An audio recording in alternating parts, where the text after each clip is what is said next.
Assalamualaikum warahmatullahi wabarakatuh. Kembali lagi di channel KM Story.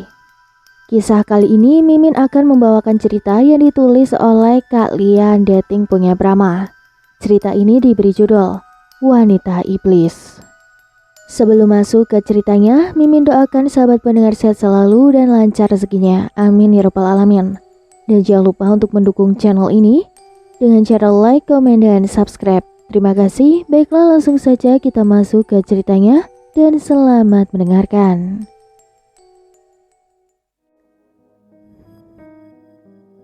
Aku merasa ada yang aneh dengan Niken saat usianya kini menginjak 2 tahun. Walau dia belum lancar berbicara, tapi kelakuannya selalu bikin aku jantungan. Misalnya beberapa hari yang lalu, tiba-tiba aku dan istriku menemukan dia sedang tertidur di atas lemari baju di kamarku. Bagaimana mungkin anak seumur Niken bisa sampai di atas lemari pakaianku dan istriku? Lemari pakaianku itu lumayan tinggi, bahkan aku saja tidak sampai menggapainya. Hingga suatu pagi, aku terus saja memandangi Niken saat makan. Nafsu makannya tidak seperti anak seumurannya. Dia begitu banyak memakan nasi, bahkan setelah itu bisa menghabiskan roti tawar sampai 10 biji. Walau aku tidak kekurangan, bahkan aku terbilang kaya raya. Sebab setelah kelahiran Niken, perusahaanku berkembang dengan pesat. Teringat saat dulu Niken ditemukan oleh Via istriku. Ya, Niken bukanlah anak kandung kami, tapi dia ditemukan Via di dalam hutan saat kami berlibur ke villa keluarga kami. Saat itu kami sekeluarga sibuk mencari Via yang tiba-tiba hilang dan tidak ada di villa. Kami mencarinya sampai kami melibatkan warga sekitar. Saat kami pulang, tiba-tiba Via sudah berada di dalam villa sembari menggendong bayi. "Kamu dari mana saja, sayang?" Tanyaku saat aku melihat Via sedang duduk di sofa dengan tubuh yang kotor dan rambut acak-acakan. "Aku habis dari hutan, Mas. Aku mendengar suara bayi menangis saat aku sedang berjalan-jalan di pinggir hutan. Saat aku mengikuti sumber suara tangisan itu, aku menemukan bayi yang sedang menangis, Mas. Kasihan bayi ini, Mas. Mungkin dia dibuang oleh orang tuanya," jawab Via sambil mengelus bayi yang sedang tertidur pulas di gendongannya. "Tapi sayang, mungkin itu bayi yang diculik. Sebaiknya kita laporkan pada polisi saja, biar polisi yang mengurusnya," balasku. Terlihat wajah Via kesal setelah aku berkata demikian. "Gak usah, Mas. Lebih baik kita rawat saja bayi ini. Kita adopsi saja ya, Mas." "Iya, Fauzan. Lebih baik bayi itu kalian rawat saja. Lagian kan kalian sudah 5 tahun menikah, tapi belum juga dikaruniai anak," kata ibuku. "Lebih baik kalian laporkan saja pada polisi.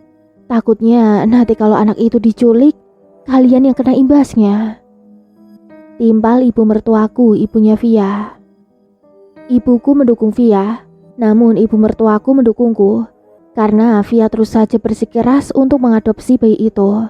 Akhirnya aku mengalah. Aku memang tidak kekurangan uang dan harta, tapi aku merasa sedih karena belum juga diberi keturunan oleh Allah. Singkat cerita, hari berganti, bulan berganti, dan tahun pun berganti. Tidak terasa usia Niken sudah menginjak 5 tahun. Saat itu Via merasa tidak enak badan, tubuhnya demam tinggi.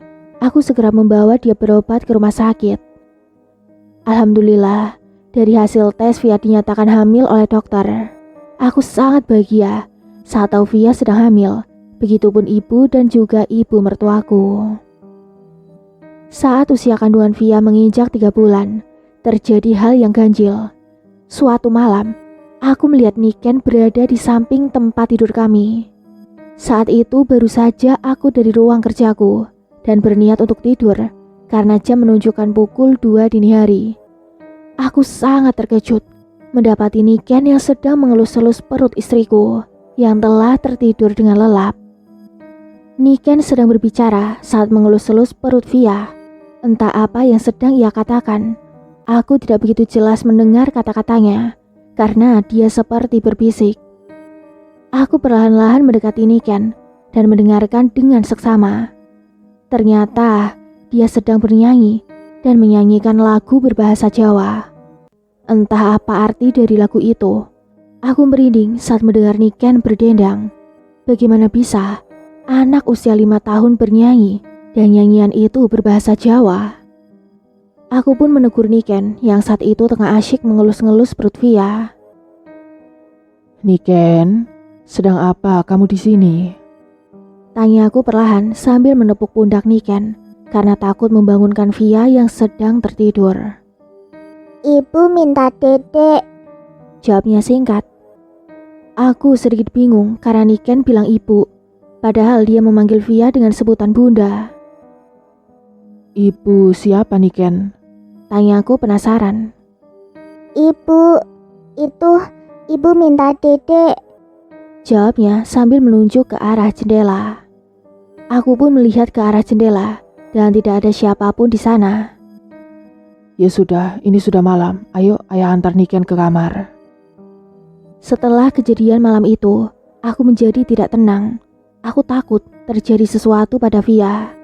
Hari itu pun berganti saat usia kandungan Via memasuki usia 5 bulan. Allah mengambil anak kami. Via keguguran.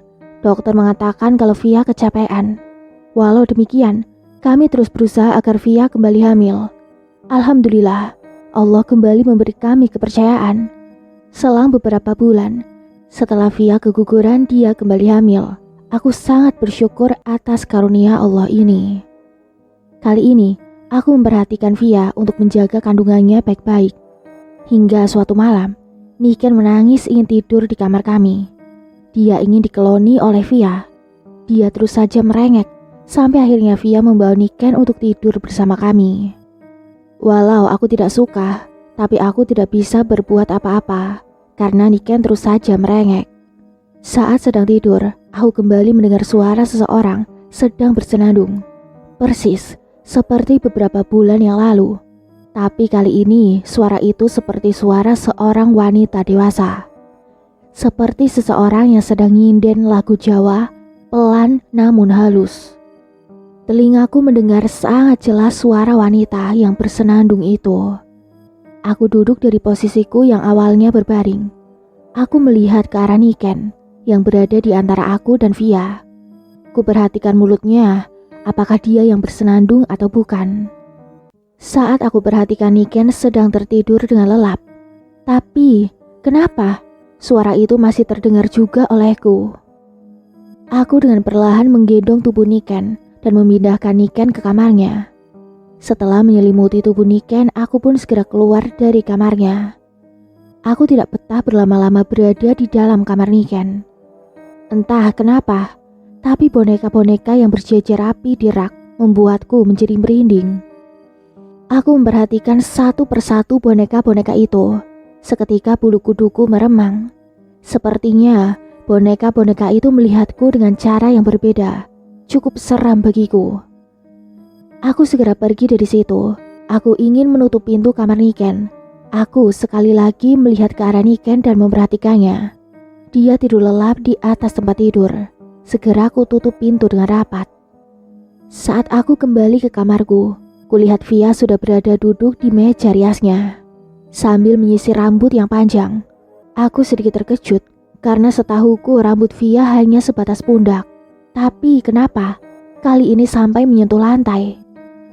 Aku pun mendekati Via yang sedang menyisir rambut panjangnya sembari bersenandung dengan pelan. Aku menepuk pundak Via dan seketika dia berhenti menyisir rambutnya. Kamu sedang apa sayang? Ini kan sudah malam. Sebaiknya besok saja menyisir rambutmu itu. Lebih baik kita tidur yuk. Tapi Via hanya terdiam saja. Aku membalik pundak Via pelan-pelan. Alangkah terkejutnya aku saat aku tahu itu bukanlah Via. Aku tidak mengenali wanita yang sedang berada di hadapanku itu. Wajahnya pucat, seperti tidak berdarah. Tatapan matanya kosong menerawang ke depan. Aku terkejut Sampai-sampai aku terjatuh di lantai. Wanita itu menuju ke arahku yang berjarak beberapa meter darinya. Aku menatap wanita itu yang menggunakan baju Via. Astagfirullah. Aku terkejut saat mengetahui kakinya tidak menyentuh lantai. Iya, dia melayang di atas lantai. Kamu siapa? Tanyaku terbata-bata. Bayi itu milikku. Aku akan mengambilnya. Karena anakku sudah kau ambil. Apa maksudmu? 2 bulan lagi. 2 bulan lagi. Jawab wanita itu lalu menghilang. Aku mengucek-ucek mataku, lalu memperjelas penglihatanku. Aku melihat ke seluruh ruangan, namun tidak terlihat sosok wanita itu. Aku hanya melihat Via yang masih tertidur lelap di atas tempat tidur. Segera aku hampiri Via dan melihat kondisinya. Kubuka selimut yang menutupi tubuhnya dan memperhatikan perut istriku itu. Aku kemudian mengelus-elus perut Via yang sudah sedikit menonjol.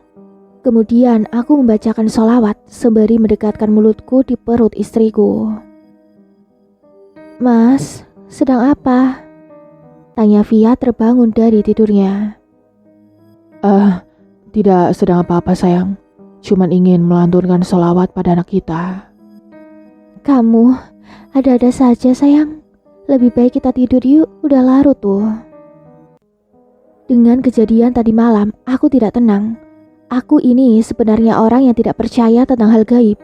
Tapi setelah menyaksikan sendiri kejadian tadi malam, aku menjadi percaya bahwa di dunia ini ada makhluk gaib.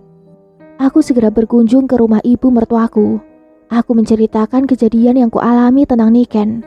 Dan kejadian tadi malam, ibu mertuaku menyuruhku untuk rajin-rajin sholat dan mengaji agar rumahku terhindar dari makhluk gaib.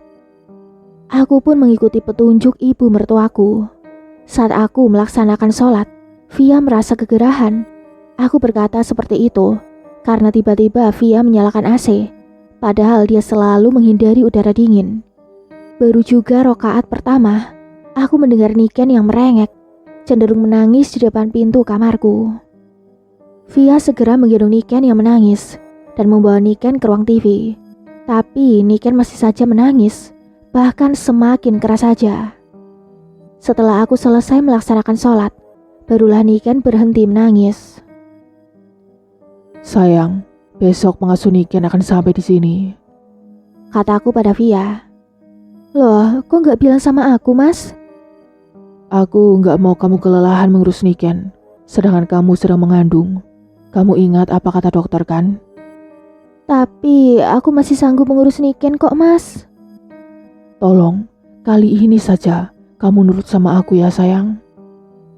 Baiklah, Mas. Jawabnya sambil menggendong Niken masuk ke dalam kamarnya. Karena aku takut terjadi apa-apa pada Via, aku berinisiatif untuk mengirim Niken ke rumah ibuku. Aku tidak ingin merepotkan ibu mertuaku, karena dia juga tidak suka sama Niken. Jalan satu-satunya hanya di rumah ibuku, agar Via fokus dengan kandungannya. Niken, nanti nenek datang jemput Niken untuk tinggal beberapa bulan di rumah nenek. Kataku pada Niken saat di meja makan. Niken tidak mau tinggal di rumah nenek. Loh, apalagi ini, Mas? Kamu mau menjauhkan aku dengan Niken? Bukan begitu sayang. Mas cuma ingin kamu fokus dengan bayi kita. Kamu gak usah khawatir. Aku sudah bicara sama ibu. Dan ibu sangat senang kalau Niken tinggal di rumahnya untuk beberapa bulan. Kamu kan tahu, ibu itu tinggal sendirian. Jadi kamu gak usah khawatir. Lagian si Mbak juga ikut kok untuk mengurus Niken di sana. Kataku panjang lebar, berharap Via setuju. Tapi aku gak sanggup berpisah dari Niken, Mas. Aku mohon, jangan jauhkan aku dari Niken ya, Mas. Tidak, Via. Kali ini kamu harus nurut sama aku. Bentakku pada Via membuat dia terkejut. Aku cuma tidak ingin kalau Via kenapa-napa. Via pun pergi dari meja makan, meninggalkan aku dan Niken di sana. Aku tahu betul kalau Via sedang marah padaku, karena aku tidak pernah membentak dia walau semarah apapun aku padanya. Biarlah dia marah. Paling beberapa hari dia akan seperti biasa lagi. Sedangkan Niken melihatku dengan tatapan yang tajam. Aku kembali melihat ke arah Niken yang menatapku. Kenapa melihat ayah seperti itu? Makan sarapanmu. Sebentar lagi nenek datang jemput Niken. Tapi dia tetap melihatku tanpa berkedip. Jujur, saat itu aku sangat takut melihat wajah Niken yang berubah. Ya, aku merasa wajah Niken berubah menakutkan. Ayah tidak suka sama Niken kan? Tanyanya tiba-tiba. Kenapa Niken ngomong seperti itu? Ayah ingin menjauhkan Niken dari bunda kan? Bukan gitu. Niken kan tahu bunda lagi mengandung dedek bayi. Niken gak mau kan bunda sakit seperti dulu lagi? Tapi Niken gak mau pergi dan gak mau jauh dari bunda. Niken mau jaga bunda. Niken harus nurut sama ayah. Tidak. Aku sangat terkejut dan ketakutan. Bukan karena dibentak oleh anak itu.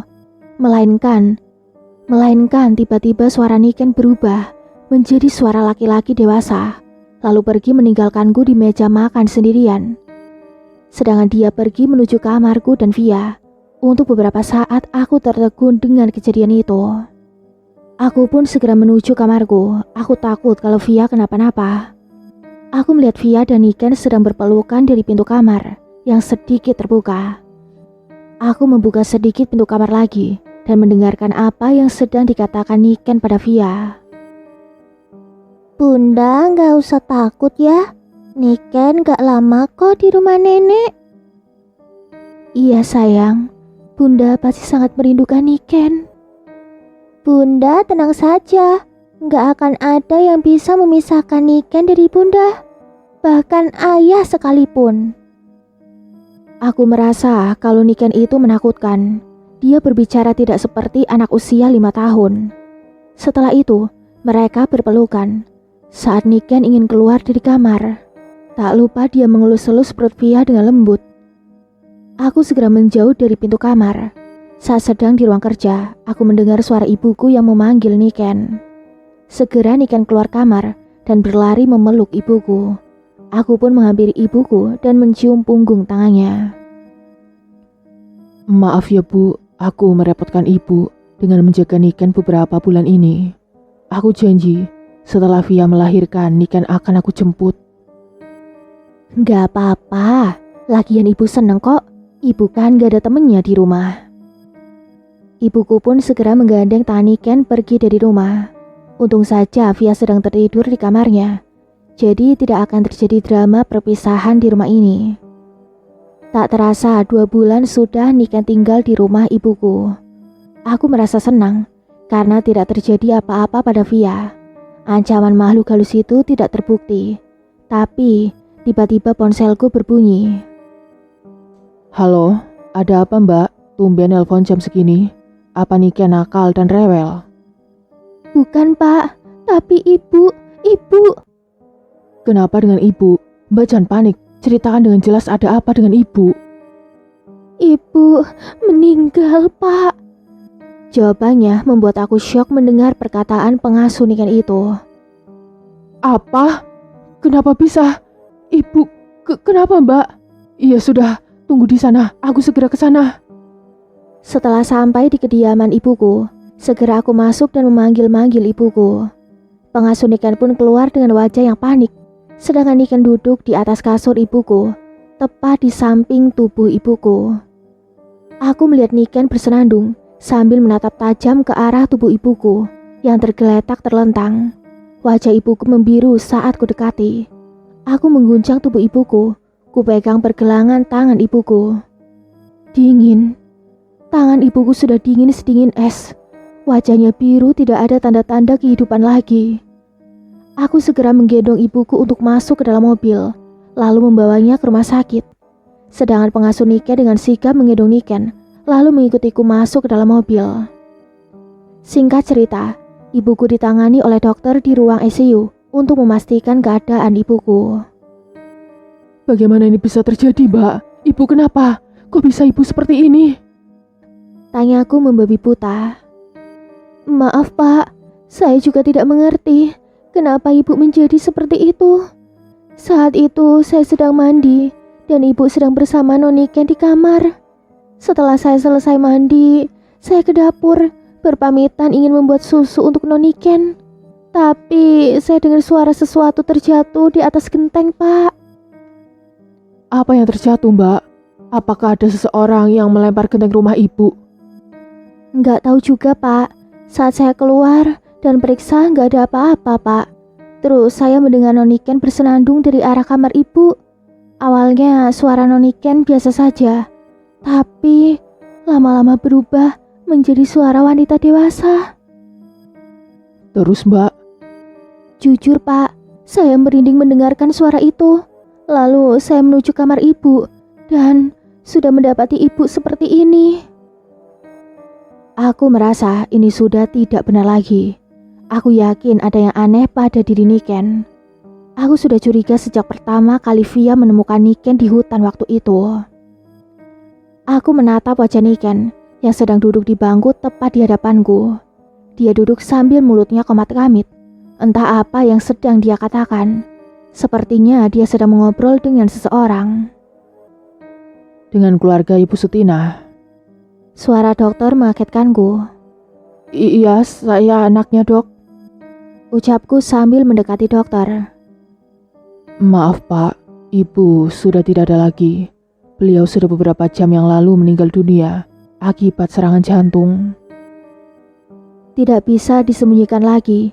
Aku segera berlari meratapi tubuh ibuku. Aku tidak menyangka ibuku meninggal secepat ini. Padahal ibuku tidak mempunyai riwayat penyakit jantung. Bahkan ibuku sangat menjaga pola makannya. Tapi kenapa ibu bisa terkena serangan jantung? Beberapa hari kemudian, aku takut meninggalkan Via di rumah bersama Niken. Akhirnya aku meminta tolong pada ibu mertuaku untuk tinggal bersama kami di rumah. Lagian rumah ini lumayan besar dan masih banyak kamar yang kosong. Dengan adanya ibu mertua di rumah ini, aku menjadi sedikit tenang meninggalkan Via bekerja. Ibu mertuaku tidak pernah membiarkan Niken mendekati Via. Dia selalu mempunyai cara agar Niken tidak bisa mendekati Via. Ibu juga rajin mengaji di rumah ini.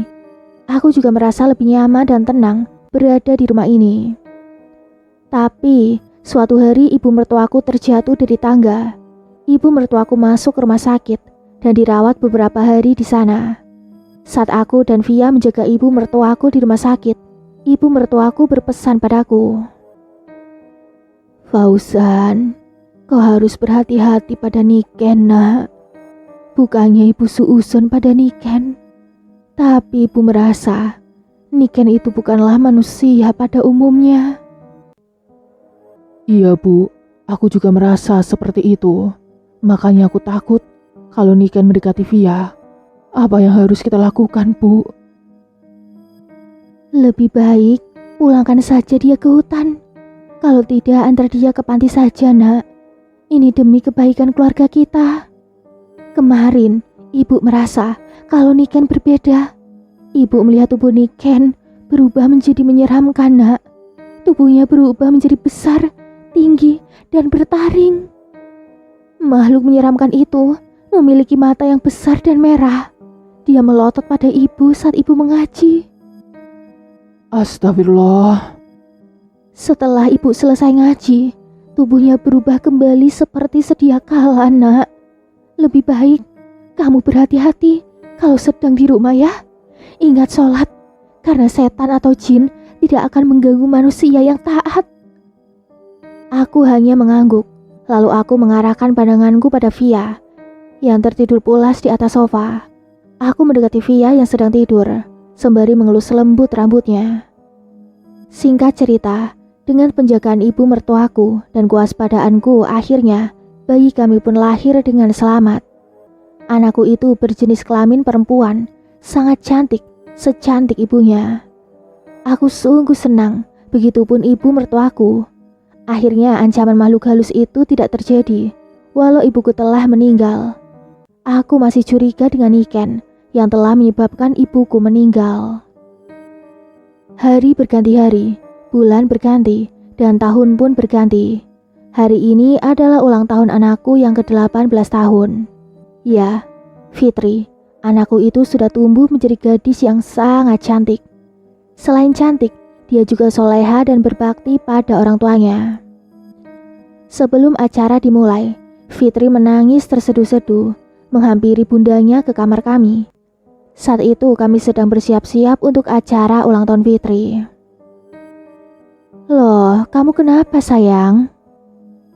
Ini Bu, gaunku kok jadi kayak gini sih? Kata Fitri sembari menunjukkan gaunnya yang sobek di seluruh bagian. Ya ampun, ya sudah, mungkin tikus yang sudah memakan gaun kamu. Nggak mungkin Bu, tadi pas aku kamar mandi masih bagus kok. Lalu setelah keluar dari kamar mandi udah sobek kayak gini. Akhirnya, Via membeli kembali gaun Fitri lewat online. Acara pun dilaksanakan karena teman-teman Fitri sudah berdatangan beserta orang tua mereka. Saat Fitri ingin meniup lilin, tiba-tiba Fitri menjerit kesakitan sembari memegangi kepalanya. Dia menjambak-jambak rambutnya dan mengacak-acak kue ulang tahunnya. Ah, sakit! Fitri berteriak membuat kegaduhan, sehingga para tamu undangan berlarian karena takut dan terkejut. Sementara beberapa satpam membubarkan para tamu untuk segera keluar dari ruangan itu. Aku segera menggendong Fitri menuju kamarnya. Sesekali dia berontak dan mendorongku dengan sangat keras. Sedangkan Via hanya bisa menangis melihat anak kesayangannya itu menjerit kesakitan. Aku berusaha memegangi Fitri yang sendiri tadi membentur-benturkan kepalanya ke tembok. Aku melihat ke seluruh ruangan itu dan mencari seseorang. Niken di mana, Bu? Tanyaku pada ibu mertuaku yang sendiri tadi melantunkan asma Allah. Ibu tidak tahu Niken di mana, Fauzan. Cari, Bu. Segera cari di mana Niken. Aku mau dia di sini, Bu. Dari tadi aku tidak melihat Niken ada di sini. Ibu mertuaku pun segera berlari mencari Niken dan disusul oleh beberapa satpam untuk membantu mencari Niken. Tak lama kemudian, ibu mertuaku datang dengan menggandeng Niken bersamanya. Hentikan semua ini, Niken. Bentakku padanya. Niken berhenti berkomat-kamit. Dia tersenyum padaku dengan sinis. Walaupun mulut Niken sudah tidak berkomat-kamit lagi, tapi Fitri tetap menjerit kesakitan. Bahkan kepalanya sudah berdarah-darah akibat benturan tadi. Lalu ibu mertuaku melantunkan beberapa ayat-ayat Al-Quran di telinga Fitri. Setelah beberapa saat, Fitri akhirnya tenang. Setelah Fitri tenang, Via dan ibu mertuaku membersihkan luka yang ada di kepala Fitri. Tubuhnya terlihat lemas, dan aku menarik tangan Niken keluar kamar, meninggalkan Via dan ibu mertuaku di sana. Apa yang telah kamu lakukan pada Fitri? Apa maksud ayah? Niken gak ngerti. Kamu gak usah bersandiwara lagi di depanku. Lebih baik kamu jujur sekarang. Apa yang kamu inginkan dari keluargaku? Apa ada yang lucu? Sekarang jawab pertanyaanku. Bentakku pada Niken yang tiba-tiba tertawa. Sembari aku mengangkat tanganku berniat untuk menampar wajah Niken. Hentikan, Mas! Teriak Via dari belakang. Bunda, ayah mau menampar Niken, Bunda. Rengek Niken sambil berlari ke arah Via dan memeluknya. Kamu mau nampar anak kita, Mas? Dia bukan anak kita, Via. Kamu ingat itu. Cukup, Mas. Aku gak mau kamu berkata seperti itu lagi. Dia yang sudah menyebabkan Fitri seperti ini, Via. Kamu harus sadar, dia bukan manusia, melainkan iblis. Tamparan keras mendarat di pipiku. Terasa panas dan sangat perih kurasakan pada pipiku. Aku tidak menyangka Via menamparku sekeras itu, membuatku sangat terkejut sekali. Jangan pernah kamu bilang itu lagi, Mas. Fitri dan Niken ini anak kita, Mas. Aku gak suka kamu membedakan kedua anak kita ini. kata Via sembari berlalu pergi dari hadapanku. Saat itu Niken tersenyum sinis di pelukan Via, sembari memainkan mata padaku. Aku semakin yakin kalau petaka yang berada di rumahku saat ini adalah ulah dari Niken. Tapi bagaimana caranya agar Via mempercayaiku saat ini? Setelah mendapat tamparan dari Via, aku semakin berhati-hati untuk berbicara bila itu menyangkut Niken. Aku tahu ada yang tidak beres dengan Via, sehingga dia lebih membela Niken daripada anak kandungnya sendiri. Aku melihat Fitri ke kamarnya. Dia tertidur lelap dengan perban yang membalut kepalanya.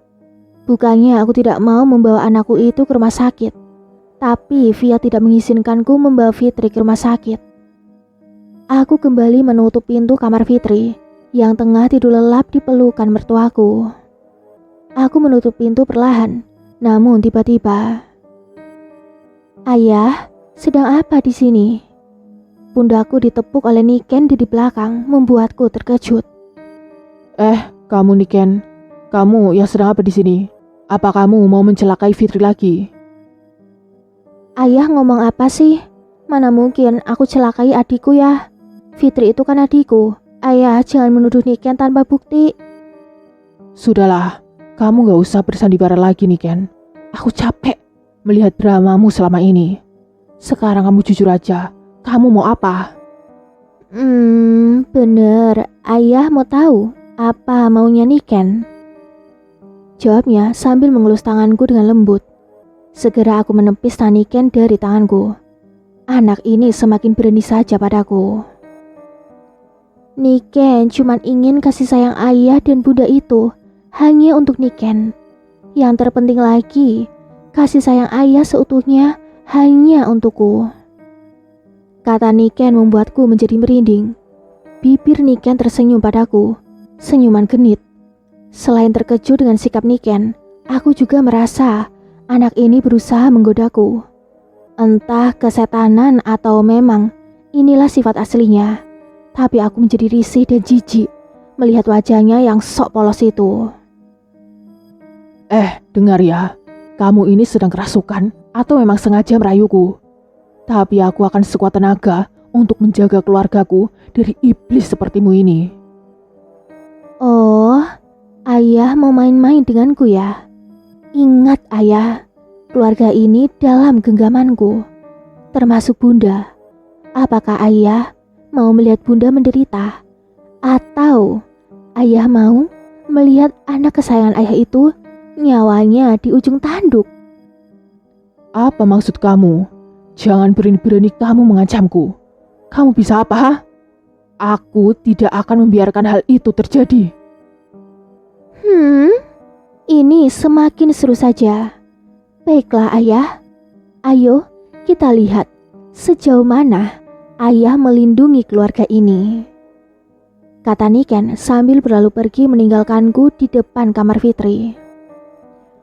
Malam ini aku tidak bisa tidur. Perkataan Niken selalu terngiang-ngiang di kepalaku.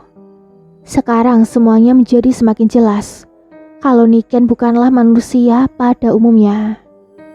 Tentang kejadian selama ini terjawab sudah bahwa Nikenlah penyebab malapetaka di keluargaku. Terdengar suara ketukan di pintu kamarku. Kulirik jam di pergelangan tanganku saat ini sudah menunjukkan pukul 2 dini hari. Siapa yang mengetuk pintu kamarku malam-malam? Dengan malas aku membuka pintu kamarku. Setelahnya aku mendapati Fitri berdiri mematung di depan pintu kamarku. Sayang, ngapain kamu di depan pintu kamar ayah? Kamu butuh sesuatu. Tapi Fitri diam dengan wajah yang pucat. Fitri pun berjalan menjauhiku dengan tatapan kosong ke depan. Aku pun mengikuti Fitri sembari memanggilnya sesekali. Fitri, Fit, nak, mau kemana? Ini sudah malam. Tapi Fitri terus saja berjalan ke arah pintu depan. Aku melihat Via yang tertidur pulas. Aku menutup pintu kamar dan mengikuti Fitri yang berjalan ke arah luar rumah. Aku terus saja mengikuti Fitri dari belakang dengan memanggil namanya sesekali. Sampai saat tiba di sebuah jembatan tak jauh dari rumahku. Fitri berdiri di tepi jembatan dan mencoba memanjat batas jembatan. Refleks aku berlari saat Fitri ingin melompat ke sungai yang beraliran deras itu. Sebab beberapa minggu ini hujan turun deras sekali. Aku memeluk tubuh anakku itu dengan erat saat dia akan bersiap-siap untuk melompat. Fitri, jangan lakukan itu, nak. Apa yang kau lakukan? Sadarlah, Fitri, sadar. Tapi Fitri berontak, berusaha melepaskan pelukanku. Dia seperti kesetanan dan berusaha menjatuhkan tubuhnya. Bahkan dia berusaha menyeretku untuk menceburkan diri ke sungai berarus deras itu. Dia harus ikut denganku. Dia harus ikut aku. Agar anakku bahagia, dia harus mati. Begitulah Fitri meracau. Entah apa yang ia pikirkan sehingga dia ingin melompat ke sungai itu. Tapi aku terus saja berusaha memeluknya dan menyeret dia agar menjauh dari jembatan itu. Tenaga Fitri begitu kuat sehingga aku kewalahan. Bahkan beberapa kali aku terjatuh ke jalan akibat dorongan Fitri yang kuat. Tapi dengan sigap aku kembali memeluk erat tubuh Fitri. Aku tidak ingin karena ulah iblis laknat itu anakku mati sia-sia.